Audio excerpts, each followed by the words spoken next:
Salut! Vous pourriez avoir entendu parler de quelque chose appelé le trafic sexuel.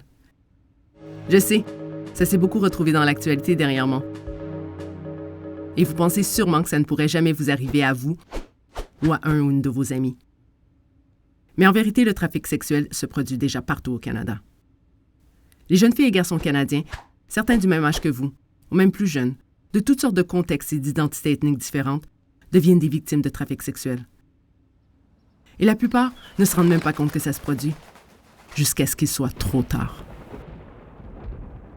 Mon nom est Ronald Brother, et je suis une survivante du trafic sexuel et une défenseure luttant contre la traite des personnes. Alors, qu'est-ce que le trafic sexuel?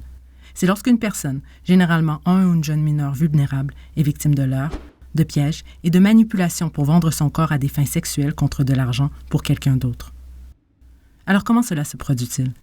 Ça commence typiquement avec un leurre où les trafiquants rechercheront des jeunes personnes vulnérables à contacter.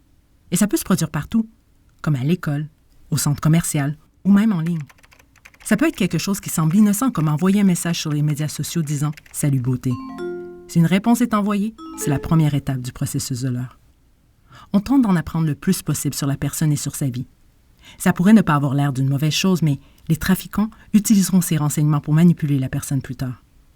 Ensuite, vient la manipulation psychologique. Les trafiquants utiliseront tous les renseignements recueillis pour jouer avec les émotions de la personne et ses insécurités, comme les problèmes avec les parents, l'école, l'anxiété ou les problèmes d'image corporelle. Il pourrait aussi y avoir un bombardement d'amour où, lors d'une très courte période, les trafiquants ensevelissent leurs victimes avec de l'attention, des cadeaux coûteux, des voyages ou même des drogues et de l'alcool pour perturber leur jugement. Ensuite, vient la manipulation et le contrôle. À ce moment, la victime croit que le trafiquant est son petit ami ou sa petite amie, ou un ou une meilleure amie. Mais ici, les limites commencent vraiment à être poussées et la victime subit de la pression pour faire des choses avec lesquelles elle n'est pas à l'aise, tout en étant en isolement de sa famille et ses amis. C'est ce qui mène à l'exploitation. Ça peut commencer par un travail dans un salon de massage ou danser nu dans un club.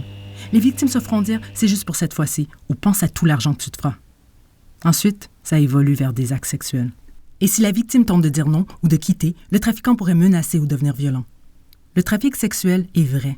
Il arrive juste ici, à des jeunes hommes et femmes canadiens.